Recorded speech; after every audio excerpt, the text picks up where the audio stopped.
Hello and welcome to another edition of Coffee Talk. My name is Trevor Hooth, and of course, I am joined by my co-host Nate Kosher. Nate, how are you doing? I'm doing well, doing well. Can't believe it's almost February, which means we're closer to fantasy baseball season. We are getting there. If you're a dynasty player like myself, I have keeper deadlines and first-year player drafts and lots of stuff coming up. So it is a good time to be active in fantasy baseball. And if you're playing redraft leagues, it's a good time to start getting your plan together for how you're going to draft.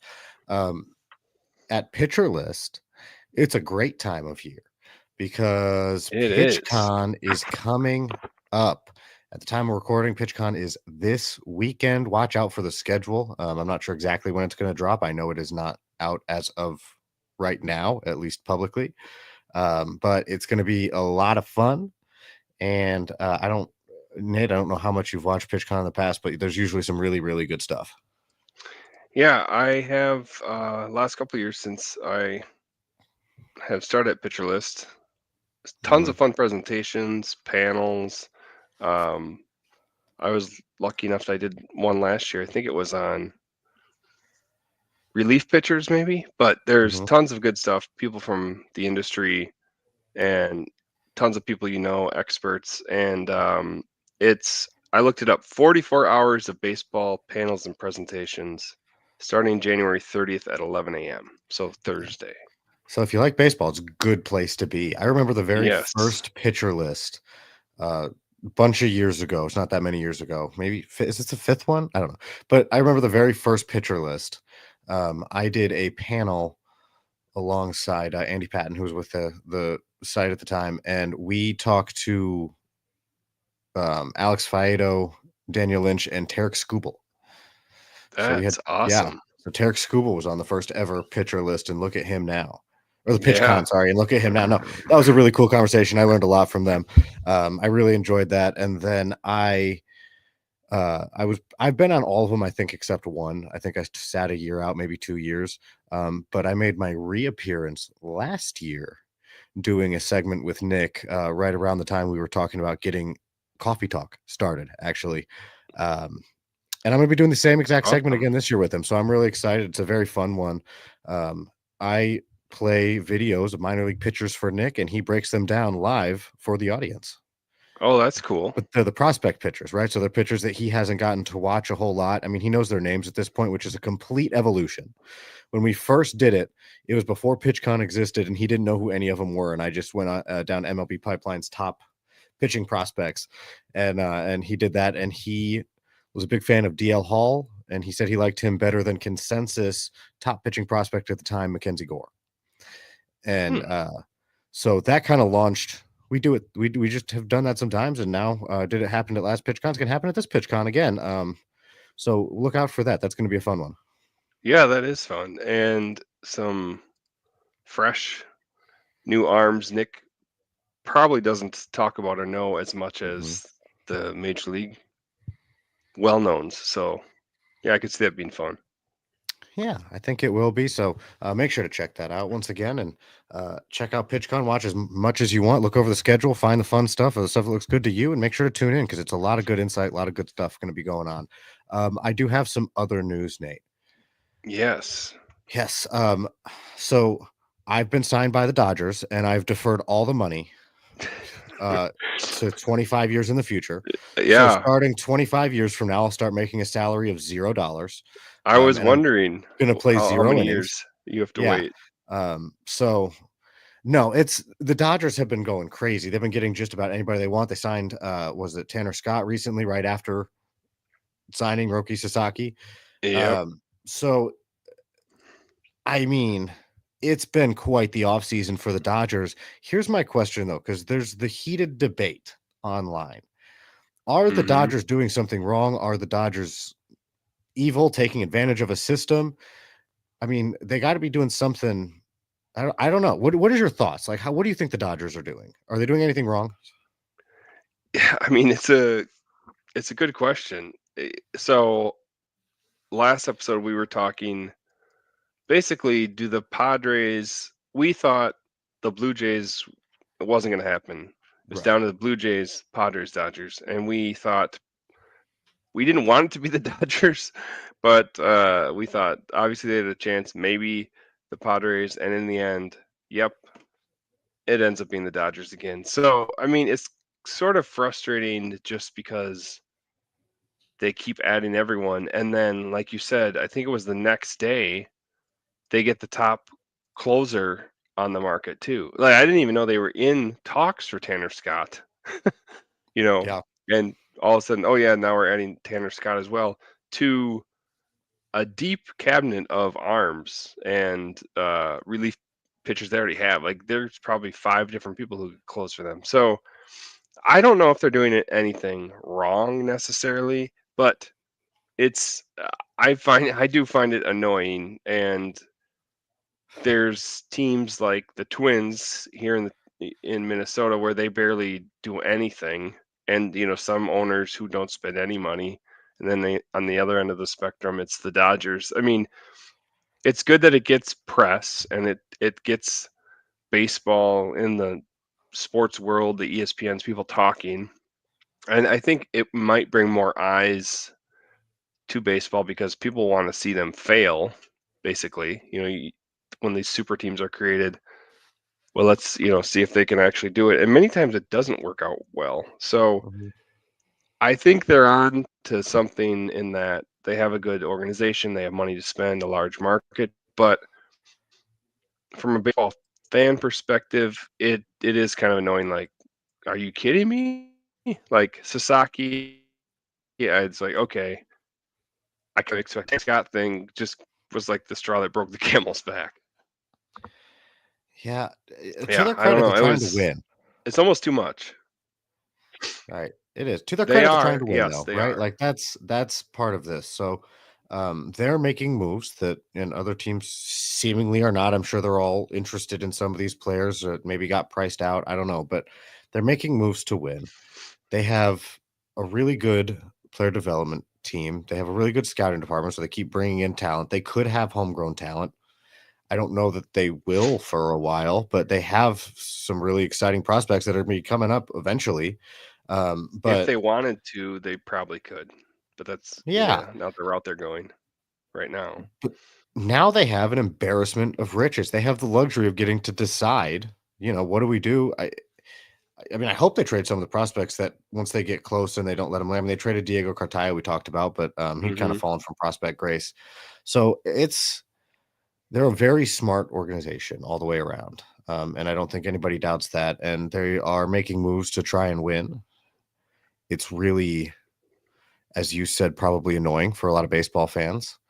Um, but what's stopping other teams from doing the deferred money thing, right? I mean, it's not Yeah, like there's a rule that says only the Dodgers can do it. So clearly other teams are not wanting to do it or not seeing the value in doing it. And I don't know. it's It's really interesting. Like I don't yeah. know. I mean, you can see if you're a Dodgers fan, good for them, and you're a little envious in a way that your team or whoever you follow most likely isn't doing the same thing. And so it's kind of like, well, the Dodgers are putting their money where their mouth is. They're winning. They're going for it. Why can't my team do that? And so it's a little envious, maybe a little annoyed. But if they can do it and they're trying to win, yeah, couldn't you say all franchises should do that You would hypothetically? you would think, But right? And yeah, it's not always the it's case. it's very I'm interested to see what they do with a lot of these players. Um, it was talked about that um, Rushing, Hmm. Dalton Rushing, their prospect catcher, was going to maybe move to the outfield and start in the outfield for him this year. But now, I mean, you have Conforto, you have Edman, you have Teoscar Hernandez they just brought back. Mookie Betts moved to shortstop. He was one of your outfielders. You have Andy Pajes on the bench. I mean, so where do you fit in? I mean, I also saw that they wanted to keep him true at catcher, but you have Will Smith there, right? And he is a top prospect in baseball. He is top 100, top 30, 20, whatever, depending on who you're reading. He is a top guy in terms of prospects in baseball, and that is I'm somebody might get hurt, right? But if no one gets hurt, like, what are you gonna do about that? It's almost reminiscent of Yadier Molina's longevity when he outlasted Carson Kelly, who was supposed to be his first heir apparent, and then he outlasted Andrew Kisner, who was supposed to be the next heir Yeah, apparent, no and one then could. he made an attempt to outlast Herrera, Ivan Herrera, who's there now. Who, as soon as Yadi left, they signed Wilson Contreras. So, like, what do you do with with Herrera? But I think he's finally going to get his chance to be an everyday catcher in St. Louis. And then you look at their pitching, right? Just roster resource: Blake Snell, So uh, many pitchers. yeah, Yamamoto, Tyler Glasnow, Tony Gonsolin, Roki Sasaki. You have Dustin May coming back from injury. You got players who are hurt going to be out for a while, but Kyle Hurt, River Ryan, Emmett Sheehan, Gavin Stone, they're all eventually going to need somewhere to pitch, even if it's not till next year. And that's not even counting Bobby Miller and Landon Knack, That Justin that's what I was gonna Robleski. say. Like, Remember Bobby Miller, how good he was? What are they gonna do with him? I mean, he wasn't good right. last year, but the And don't get me wrong, everyone potential's has the there. pitching, their starting pitching woes, right? Guys are gonna get hurt. You never know what's gonna happen, but do you need 12? Yeah, I know.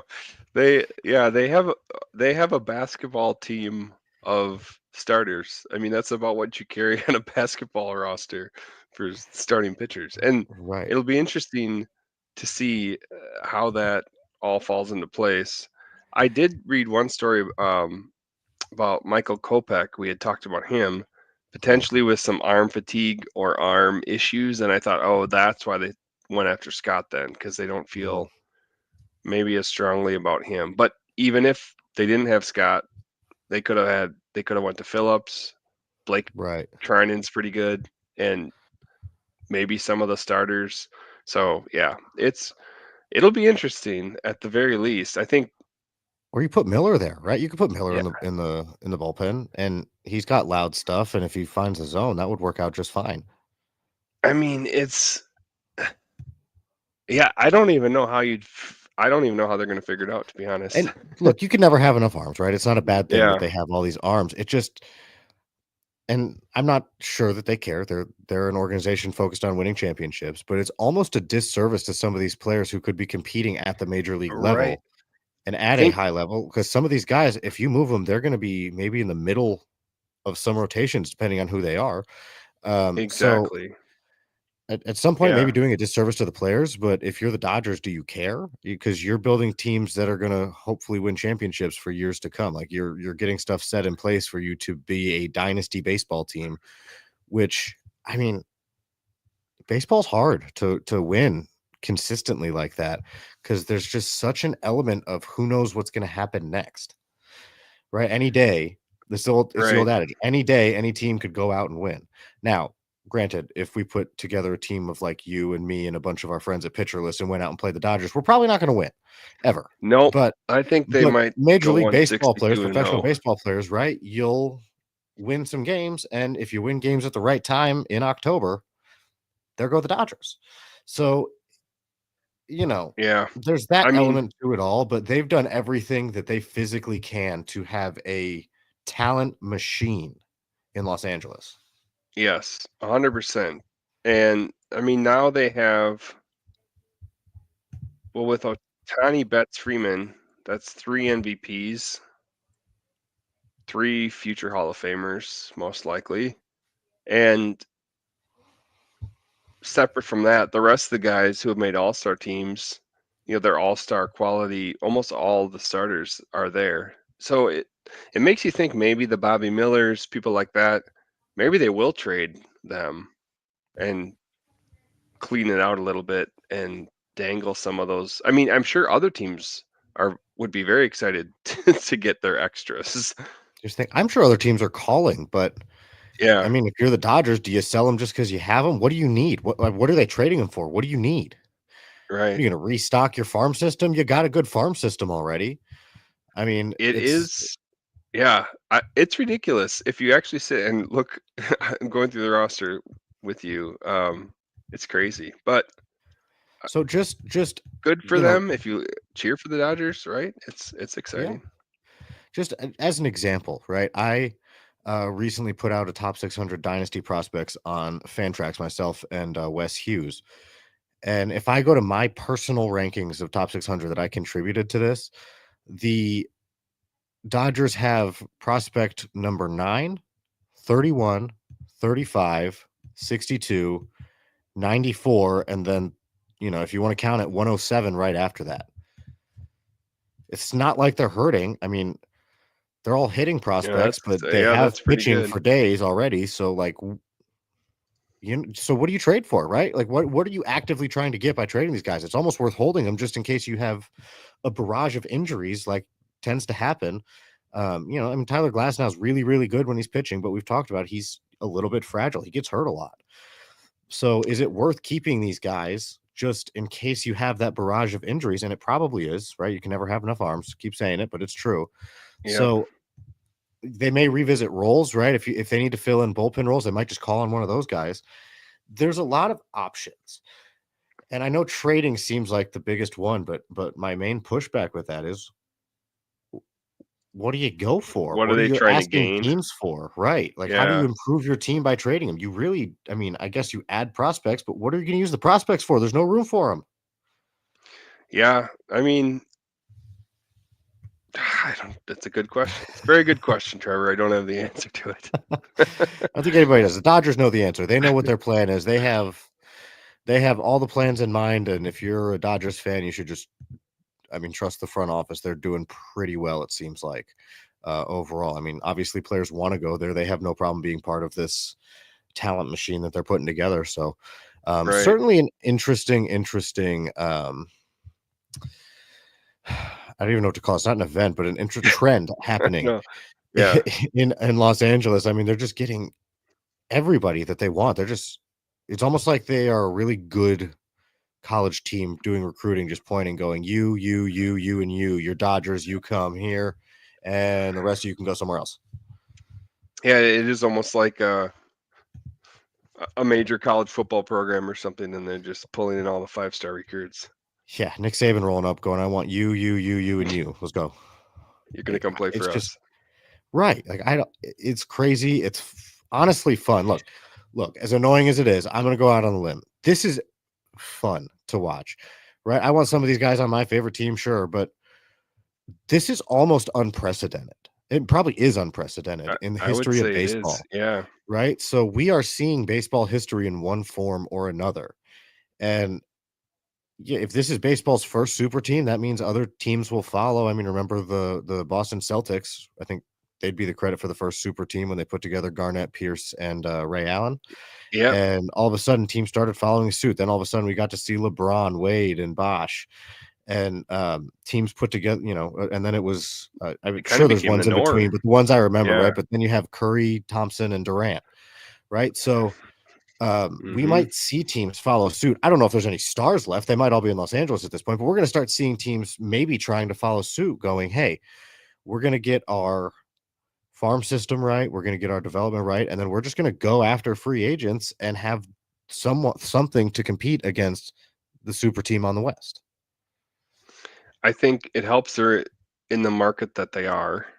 Hmm. Right? I think there's only a handful of teams that could do this because of having all the right factors, Hmm. and it's probably we could name them, but, it's the traditional powerhouses, Yankees, Red Sox, Cubs, um, maybe yeah, I don't know beyond that, to be I mean, honest. Miami's probably fun enough. You could get people to go there if you wanted. True. Yeah, that Works. was the thing about isn't it there no state income tax or something? That's why Oh, I have no idea. LeBron. I know Yeah, it worked for the NBA, so it might work for baseball. That was my that's thought why process.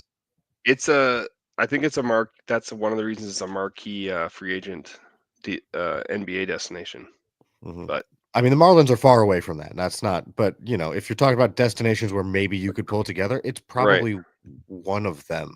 true. Um, man, certainly makes things interesting, Nate. We're going to talk about things that aren't the Dodgers coming up here in just a minute, but we are going to take a quick time out. We appreciate you listening. This is episode 35, the Justin Verlander episode. That's the number he wears. I wore 35 once because of it. But we appreciate you. We'll be right back. Coffee Talk is a part of the Pitcher List Podcast Network. And welcome back to Coffee Talk on the Pitcher List Podcast Network. My name is Trevor Hooth. I am joined by Nate Kosher, and I think we're going to move on from the Dodgers.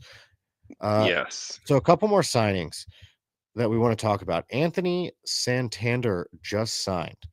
And I don't know. I guess it kind of shocked me. Maybe I'm in the wrong here. But he signed with the Blue Jays, and it seemed like a lot of money to me. Nate, do you Hmm. agree? I do agree, and I think there was a reason for it because they had missed out on some of these other marquee guys, and the Blue Jays felt like, well, we have to do something, right? And I think they overspent a bit to get. I guess he was a marquee free agent. You could argue top 10, top 15 free agent, but I think after missing out on all of those other people that they were supposedly in on, they had to do something, make Mhm. some sort of splash, and so they overpaid to get Tony Taters. Have you ever heard him referred to by that nickname? I like that nickname. But anyways, yeah, it seemed like a lot to me. I agree. 5 years, 92.5 million for the. Yeah, I don't think we'd said the total yet, but 5 years, 92.5 million, and he winds up in Toronto, which is a tough division to try and win. I mean, the Red Sox are right on the precipice, if not already there, of becoming a really, really, really good and competitive team. The Yankees still have a lot of talent. The Rays are the Rays, um, And but now, he's a one-time All-Star, so he just made the All-Star team last year for the first time. Had a good year. Solid player, right? Someone that hits for some power, but I think it's more driven by who they didn't get this year. yeah, right. He's been steadily improving. He over the last 3 years, his WAR went from 2.3 to 2.6, and it was 3.3 last year. Absolutely, his best year. He went from he hit 44 home runs. His career high to that point was 33, which he hit in 2022. So, he's a good player. He's 29, so he'll be, he won't be super old by the time that the contract is over or anything. And now your top four look like George Springer, Vladimir Guerrero Jr., Anthony Santander, Bo Bichette, however you want to order them. They bring in Andre Jimenez earlier this offseason. So they have some pieces. Feels like it's still missing. I Yeah. mean, also in the roster resource, you have Will Wagner, Alejandro Kirk, Ernie Clement, and Nathan Lukes in their starting lineup. Right. So it's not the star-studded lineup from out west. And again, they're in a tough division. That's my thing with them. They have a pretty good team. It seems like they have talent. They have some guys ready to come up and help them. But it's just a tough division. And I feel like if you're not the Yankees or the Red Sox, you really have to pony up to make sure you're competing. I agree. I mean, yeah, in a different if you could bump them into the AL Central, they could probably win the AL Central. They would fit right in there. Sorry, don't want to bash the Tigers. I forgot the Tigers they're going to be good, Trevor. They made the playoffs, but I mean, They made the playoffs. the Blue Jays would have a No, better shot there, The AL right? Central is not as hard as the AL East. I will admit that. Yes. Okay, yeah. So I feel like they had to do something, and so they made a move, and they overpaid a bit. But I guess such is life. When when you're trying to compete and trying to land a free agent. I mean, they've come in second a lot. It's become a running joke. I think we made the joke when we were talking about Roki Sasaki the other day. So it is what it is. Another contract kind of surprised me. I guess maybe it shouldn't have, but 3 years, 42 million.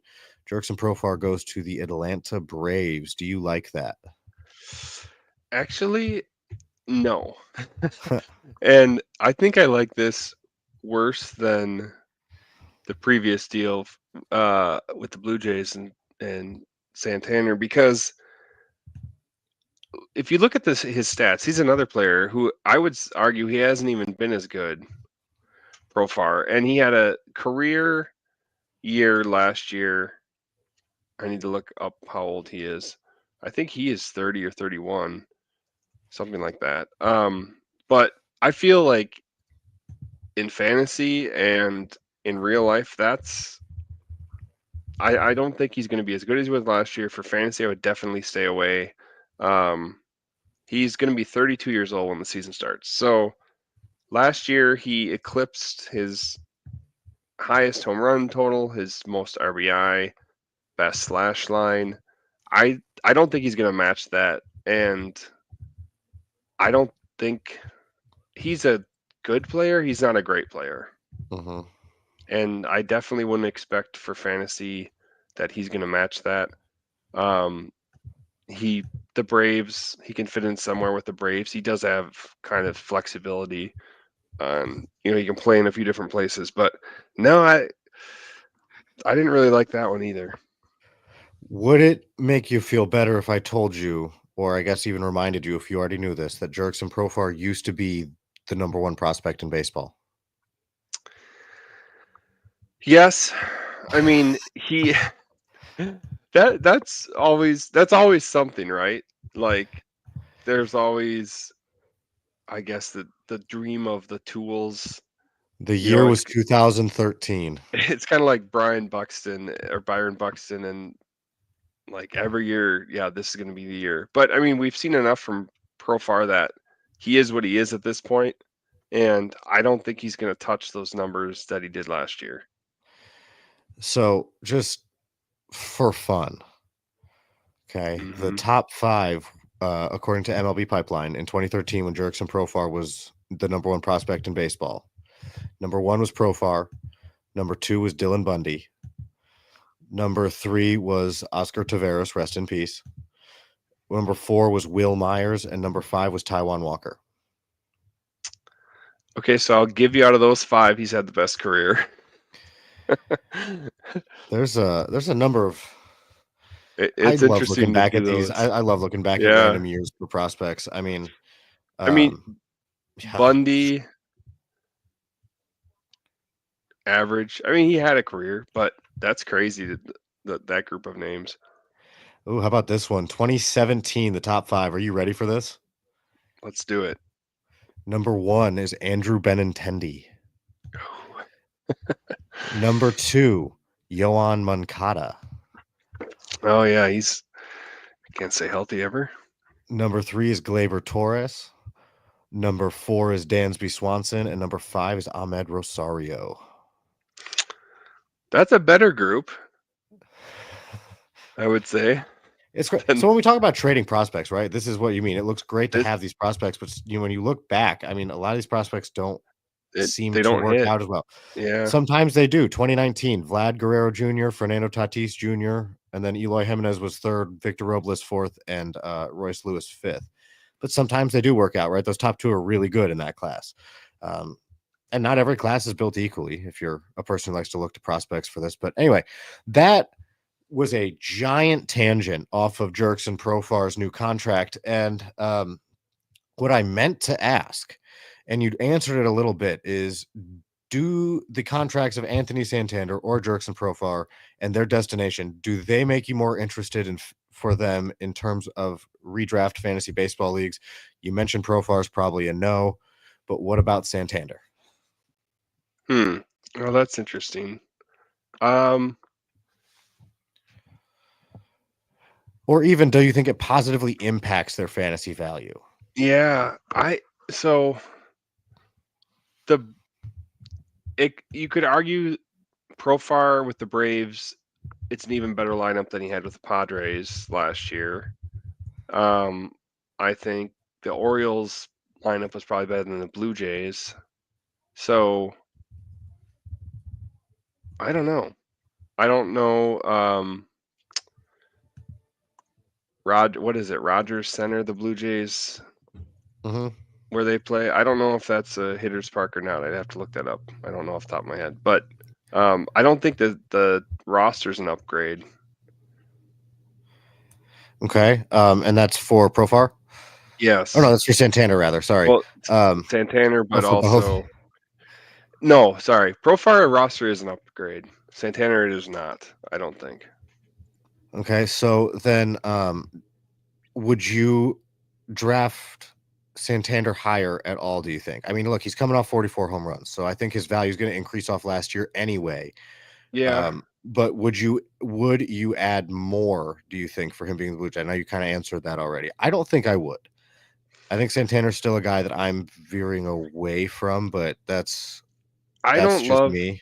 Yeah, I don't love either of them, but he, I'd go after him more than Profar. Yeah, that's fair. So one more of these. Ryan Presley waives his no trade clause, goes to the Chicago Cubs, and presumably will take on a significant role at the back end of their bullpen. So Ryan Presley on the move away from the Astros. What is the effect for him, and do you see him as a viable option for saves and or holds in the upcoming season? Yes, I this one I'm a little more. I'm this one interests me more than the previous couple, because you could see Presley moving into the closer role. He's had success in the in the past. Hasn't been quite as good the last couple of years, and last year wasn't the closer anymore, obviously because of Hader. But the opportunity is there for him in Chicago, and I think you could get him at a valuable price if you're looking at tiers of closers. It's a higher ceiling move if you were to draft him, because I think the Cubs have a number of arms.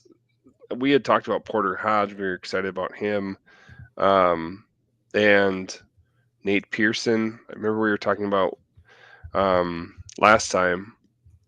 But I think Presley has the chance where he could run away with the job, and he's good enough that he could probably get 25 or 30 saves.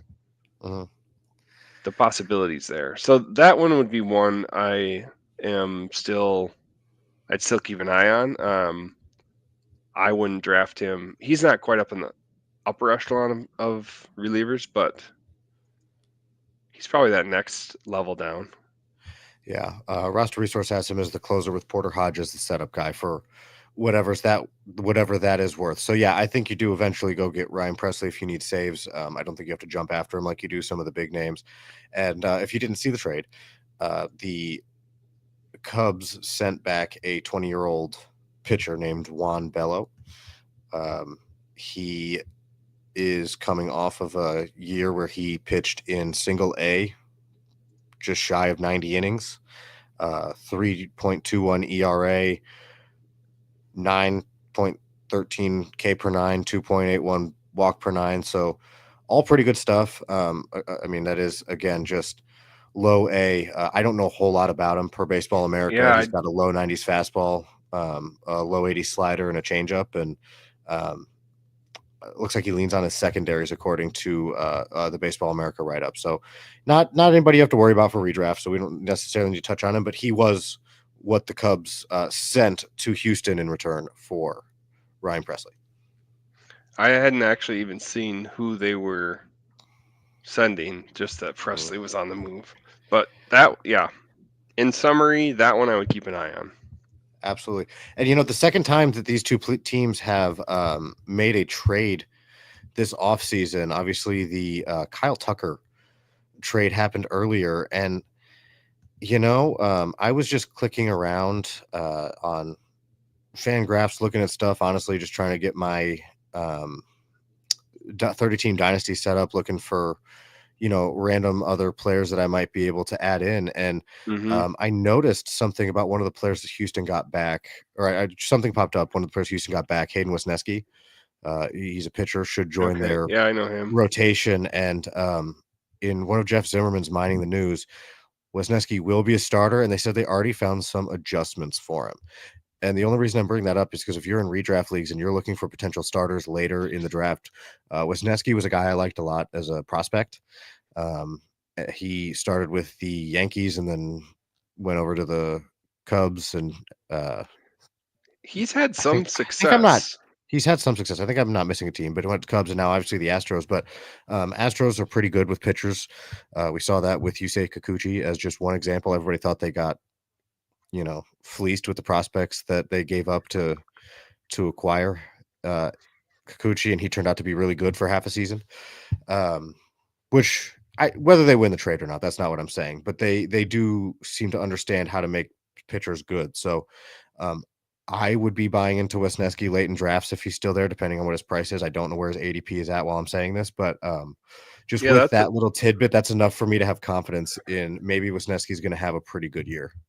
that's a good recommendation because I remember when he came up and he was starting, and I seem to remember he had some nice starts, but then he got shifted in the bullpen and then sent back down to the minors. But Mhm. I remember thinking someone to keep an eye on. I actually didn't know he was traded.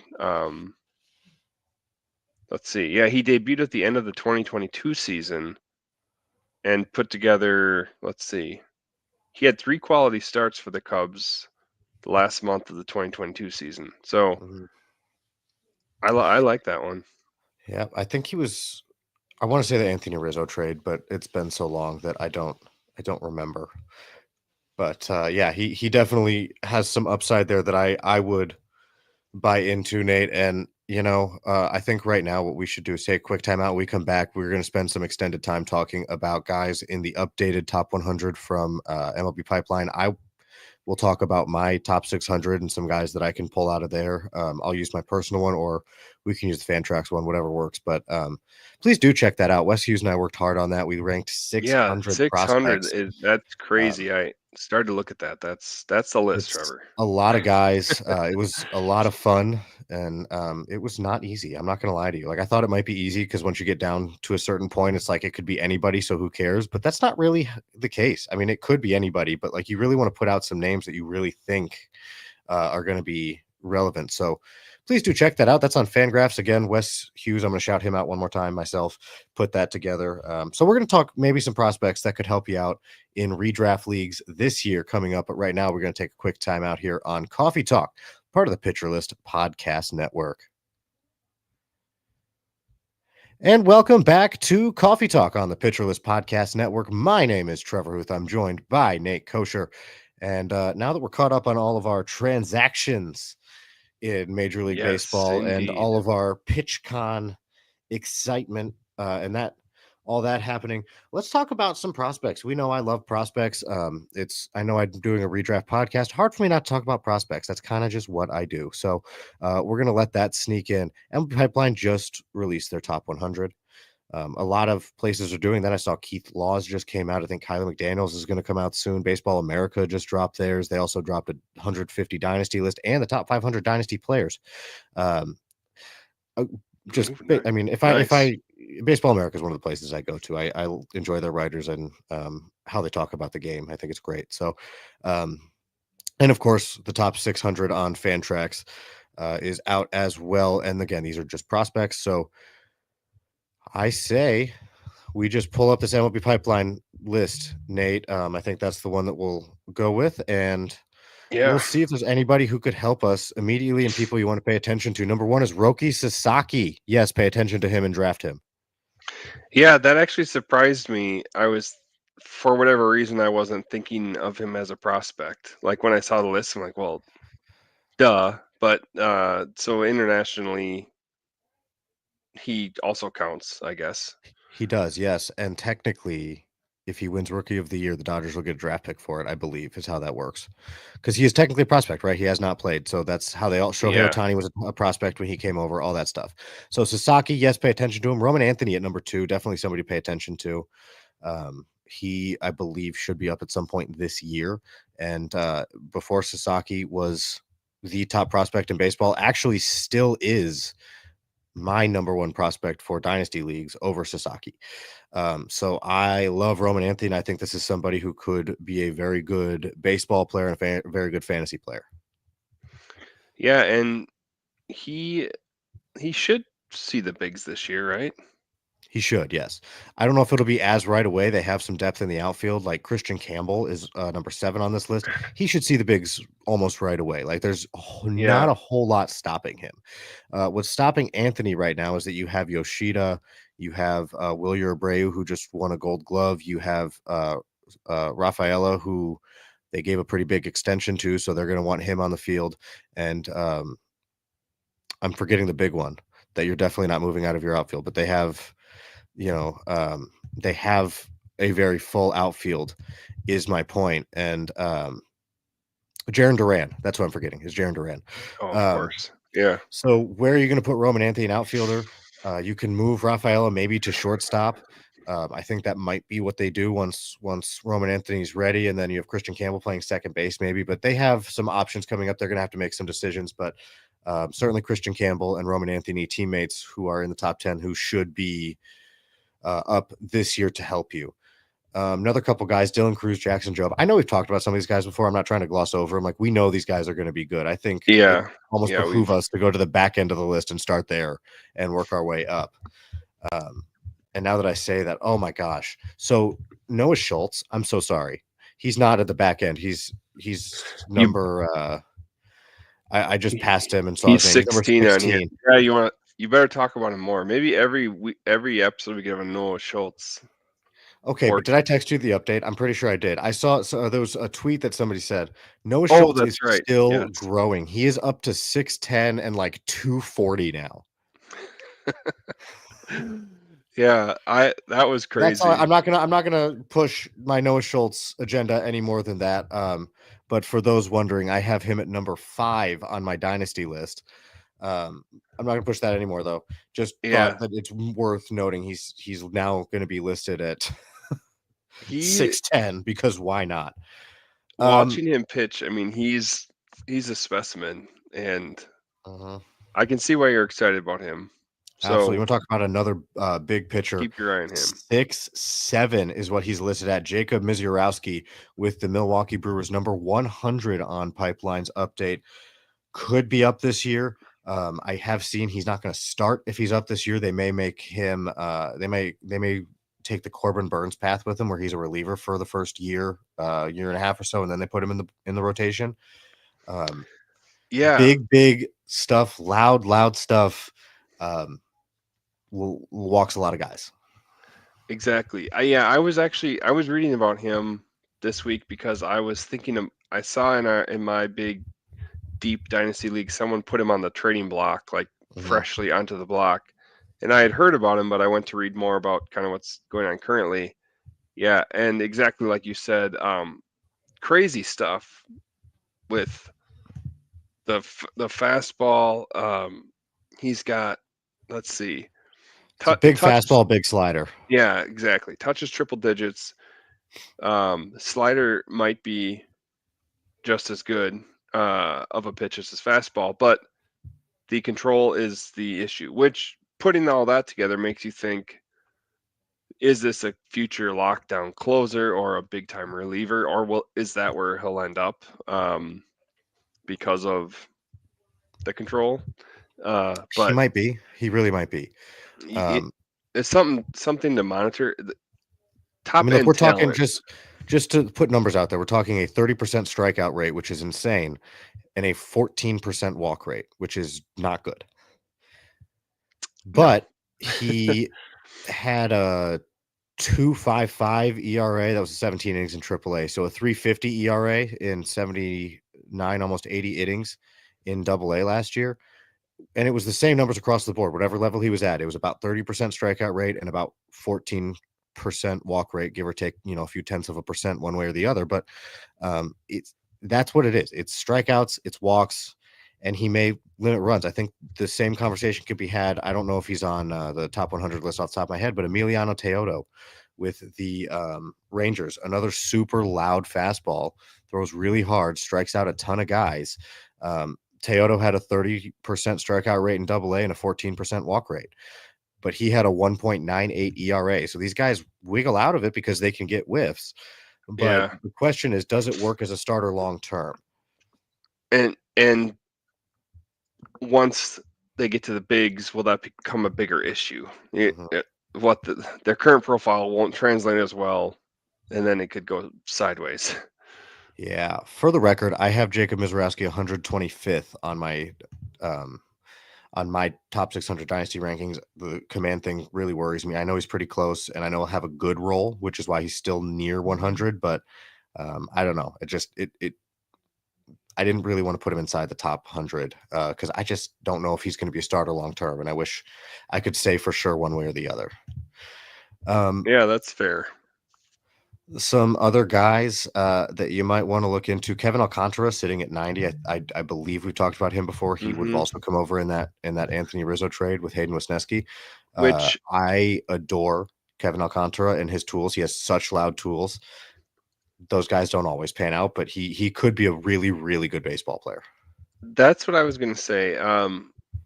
I I had him on the same dynasty team that I was referencing, but I noticed from this year to last year he's dropped on the list. He's a little bit lower, but I think could be I don't know if he qualifies yet into buy low, but someone that you could probably get for cheaper than at this time last year, and the upside is there. Um, like kind of a five tool guy across the board. Doesn't really have any huge weaknesses. Potentially, you know, But hits we are and talking or home redraft, runs Nate. and steals. Right, home run, Yes, yeah. But we are talking yeah, redraft, you're right. and that's Sorry. that's Now I'm part thinking like of. you, Trevor. I know, and I keep reminding myself that. That's why I reminded you. So You're right. when it Thank comes you. to redraft, Yeah, um, they have Kyle Tucker, they have Ian Happ. I think Seiya Suzuki is mostly going to be DHing, but they also have Pete Crow Armstrong. Alexander good Cano is point. probably going to take the bench spot, and you're going to let Alcantara get regular at bats in the minors, along with Owen Cassie. So you have two of your top end hitting prospects as outfielders, and you don't really have room for them. Alcantara moved down probably. Well, honestly, I don't know. He had a pretty good year last year. I think the power might have been down. He was in the speed. He got 14 home runs, 14 steals in his 111 games in the minors last year. You might look at his 148 plate appearances in AAA and his 29% strikeout rate and say, well, can he hit enough? I think that's always going to be a question. He is so gifted that he could be he just could be a do-it-all baseball player at a high level. But in redraft, I think you have to take into account the fact that where is he going to play? Yeah, And so you're kind of banking on injury with him, and he doesn't have an immediate spot that you can see at least right out of the gate. So if we're you're talking right. prospects Yeah. for redraft, I don't know if Kevin Alcantara is one you're going to want to go and draft unless you have an NA spot, then maybe you want to consider that.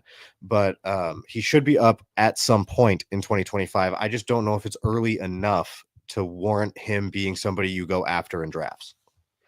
No, very good points. I was starting to think dynasty with him and what we were talking about with our some of our other guys earlier. But yeah, no, I for redraft probably not maybe a name as the season progresses you'd watch on the waiver wire, but I wouldn't be drafting him. Yeah, so let's move on to the next guy. We're going to go with number 80. And I'm just jumping to guys who are in AAA that I think may Have debut here have a shot. this year. But Yeah. number 80 is Thomas Harrington with the Pirates last year. Um, between mostly double A and triple A, he put together a 2.61 ERA with a 25.1% strikeout rate and a 4.1% walk rate. So he throws strikes, doesn't walk a lot of guys, and may find his way into a young Pirates rotation. I see no reason why he shouldn't, at least early. You have Skeens, Keller, Jones at the top, and then you have Falter and Oviedo there, according to roster resource. But Thomas Harrington, I think, is definitely a guy that I would look into, Nate. I don't know if you've looked into him much, but do you have any thoughts here on Thomas Harrington? Yeah, I was just gonna say someone where the stuff is not as exciting as Mizorowski, who we are just talking about, but safer path. Like as you said, Hmm. the strikes and walks um, are where they want to be, and his stuff is more kind of even across the board. It's not as flashy, but that actually could be better for him and better for fantasy purposes, in that he gets a shot as a starter. He wouldn't Yeah, be and moving. There's no chance he's moving into a relief role. Most right. likely, we're looking at a starter. Yeah, and it's also worth noting Bubba Chandler's probably gonna take a rotation spot before him if one opens up. Bubba Yeah, Chandler's a higher rated prospect and much more exciting for redraft leagues probably. Um, but that being said, Thomas Harrington has starter stuff, and my worry with him is that he kinda turns into a back end, um of the rotation inning filler type where maybe you wanna stream him. I it depends on how his yeah, stuff translates, and I think at least in redraft leagues, that might be kind of where he's at this year, and he could progress in years beyond.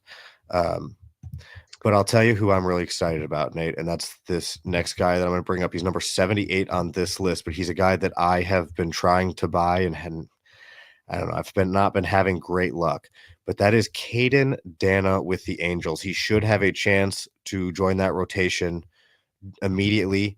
He made his debut last year through 10 innings. Uh, did not go as well as he probably would have wanted. He struck out 8 batters in those 10 innings, but he walked 7, and his ERA was north of 9. Of course, we're talking about a very small sample size. yeah, He got called up right from Double A, as the Angels tend to do, but in Double A, he threw 135 innings, 135 and 2/3, if you want to be exact about it, with a 2.52 ERA and strikeout rate just over 27%, walk rate 7.3%. I think Kane Dana's going to be pretty good. I think he could be pretty good this year. But that's just me. And I've been having trouble acquiring him. So that might be skewing my vision of how good he is. But he's a guy that I'm pretty excited about. yeah. I think like these are the types of people and advice. I think when we started Coffee Talk, we're like, who are the guys that could give you an advantage this year in redraft leagues beyond the obvious stud names, right? Mm. And we're in the region of people where you may not have heard about these guys before, know as much about them. Um, so that's why these are important to keep an eye on later in drafts. But I think I actually might have had him for a little bit and then I traded him away. But the Angels rotation is definitely not settled, and so I think he probably has a good shot. I don't. I feel like the Angels did a little bit in free agency at the beginning of the offseason, but other than that, um, I think their starting rotation is probably up for grabs. Oh, that's who I'm thinking of. That's where Kikuchi went. Yes. Yeah, that Yeah. that's what was in my mind. Other than that, though, a lot of different arms that could take some Mhm. spots there. And just to catch up, as just because I'm sharing my rankings, I have Thomas Harrington at number 72 for dynasty leagues. I have Cade Dan at number 59, so he cracks the top 60 for me. He's got a really good swing and miss type fastball that can get into the mid 90s. I think it tops out around 96. And he's got a good slider. Like he's got good stuff, and he's shown that he's going to throw strikes. And I just think it's going to translate eventually. I don't think we judge him off of 10 innings at the big league level. I don't think anybody No. would, but I just think the stuff's going to translate really well, and I'm very excited about the possibility of what he could be, um, in this upcoming season. So that opens the door for Tink Hens, who's one spot above Caden Dana from Pipeline at 77. Tink Hens, is he a great name, by the way, but is he interesting to Yeah, you at all? that is a good name. I don't know. I feel like he's another person from last year to this year who's dropped a bit. I feel like his name was higher on these lists a year ago, going into last season. So he could still be okay.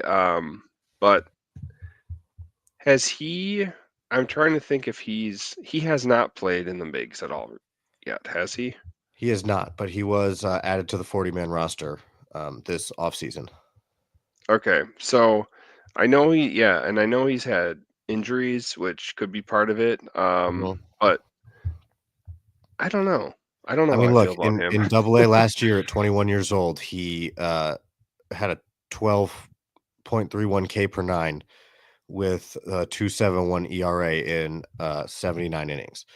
So, and he didn't walk a lot of guys either. He's So That's all good. Yeah, Yeah. I mean, very loose on the mound. I've seen him live. I saw him when he was in Peoria several times. Very loose arm. Love his changeup.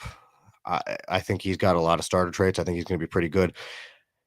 It seems like he probably has a case to make the team out of camp. I don't know that Yep. he will, but he's certainly somebody to monitor. And I think if you draft closer to opening day, he's a guy who you might want to go after once you know the news. But he certainly should have a chance. Um, all right, I'm going to group some guys together because we definitely are running out of time here. Mhm. Second baseman. Uh, James Triantos and Christian Moore, both of whom have a chance to debut, both of whom have a chance to debut early, especially with Nico Horner being out at the beginning of the season. James Triantos is a candidate to take a second base position. So that makes him kind of interesting. They could also put Matt Shaw there. They have other options, but I have seen Triantos' name in that mix. And Christian Moore had a wonderful professional debut after being, I think, the 8th overall pick last year, hit a lot of home runs, has some hit tool concerns, but he plays for the Angels, and the Angels love putting their prospects in the Yeah. majors as quickly Yeah. as possible. So I'm going to put it this way. If you had to pick one of the two in a redraft league, who are you taking? I would take more. I would also take For more, I think. Yeah, I yeah, agree. for I agree. the reasons you said, and I think, like, he could he's got the chance to stick in the Angels if he makes that jump. They would give him the opportunity. I think he's probably top end, better fantasy prospect. I actually didn't know Nico Horner was hurt. I had not heard that. So, um, I think it was Nico Horner. Might have been somebody else. I might be confusing my but people. no, that would make sense. With because of second base, I think I would take Christian Moore though What in if I one say Luke sentence. Keyshaw also? I don't know if he's gonna debut this year for the Twins, but he's an interesting guy. Yeah, he is. For some reason, it's hard for me to get excited about the Twins. I don't know why. People, they're up for sale. Did you hear that? So you're The gonna buy him? poll. Well, I'm not sure this year. Maybe next year. But no, Okay. the longtime family who people have always been mad at not spending money. The opposite of the Dodgers. The poll ads have the team up for sale. But I mean, he's kind of a slap hit guy. I Yeah. know. Not. I don't know. Not that exciting to me. It might just be because people are mad at the Twins. They kind of the Could down be. year. They don't do anything. All right, one more of these. I'm gonna Yes. make you pick between two players. They're pitchers. One of them is ranked 35th, and the other is ranked 44th. Both of them have debuted in the majors already for at least a little bit, and both of them should have a role early on, if not immediately next year. We'll see. But if you had to pick between Rhett Lauder and Kumar Rocker, who do you pick? Oh, dang. And in case you're wondering, Rhett Lauder is the higher ranked per MLB pipeline of the two. That's a hard one. Um, yeah, that's hard. Thank you. Yeah, I tried. I really did. That's a good one. Um, the well, I'll hedge at first. Those are two people I would definitely be keeping an eye on and thinking about drafting this Yes. year. For Strong arms, agree. I like Rhett Lauder a lot. Yeah. Are you locking it Rock, in? yeah, I'll say Lauder, but I think Rocker has the opportunity to be better Mhm. if everything breaks for both players. But I'm going to say Lauder for right now. Honestly, I think Rocker probably is the better of the two pitchers, long term, short term, whatever. I have Rocker at 25. I have Lauder at 29. So they're right next to each Yeah, other they're on my close. list. Yeah, that's a And I close one. prefer Rocker, but that's dynasty where I'm thinking overall talent. If I'm thinking redraft and getting the stats from guys, I'm absolutely taking Lauder because I think he has a much better chance. He probably has a rotation spot, whereas Right. Kumar Rocker does not at the moment. That doesn't mean one won't pop up for him. And the other thing is, Kumar Rocker has definite stamina concerns. He hasn't really thrown Hmm. that many innings since turning pro, or even a few years prior. So um, he's going to be on a pitch count this year, and I know they want to stretch him out so he can handle a starter's workload long term, but I don't think that's this year. So I think if you're looking for a pitching prospect in redraft, I almost don't go with Rocker just because how much are you going to get from him and when is a giant question. I think you do Yeah, go with Louder because he's had success and he has a spot immediately. right. Yeah, day one, you could. There's not concerns, so the quantity Mhm. would be greater. Yeah. All right. I think that's going to do it, Nate. Always good talking to you. And as we move on, I will share more of my top 600. Feel free to ask me questions about it if you're in dynasty leagues. And and if you're in the pitcher list Discord channel, I did share my personal top 600 with with that community. And of course, well, I'm always happy. I'm always around talking about that stuff. And Nate's there as well. All pitcher list staff are. It's a great thing if you want to sign up for it. Yeah, But I for now, gotta I go do. read your list. I gotta check that out, Trevor. Yeah, I've just been yeah, browsing it, but 600 is so many names. 600 is so many names. And I tried to do some stuff. There's some guys that I'm really excited about that I probably shouldn't be, but that's how the ball rolls sometimes. But always appreciate you guys listening. We will have another episode coming up in a couple of weeks, and pretty soon, before you know it, we're gonna have weekly episodes once again. So thank you once again for listening. For Nate Kosher, my name is Trevor Hooth. You've listened to Coffee Talk on the Pitcher List Podcast Network.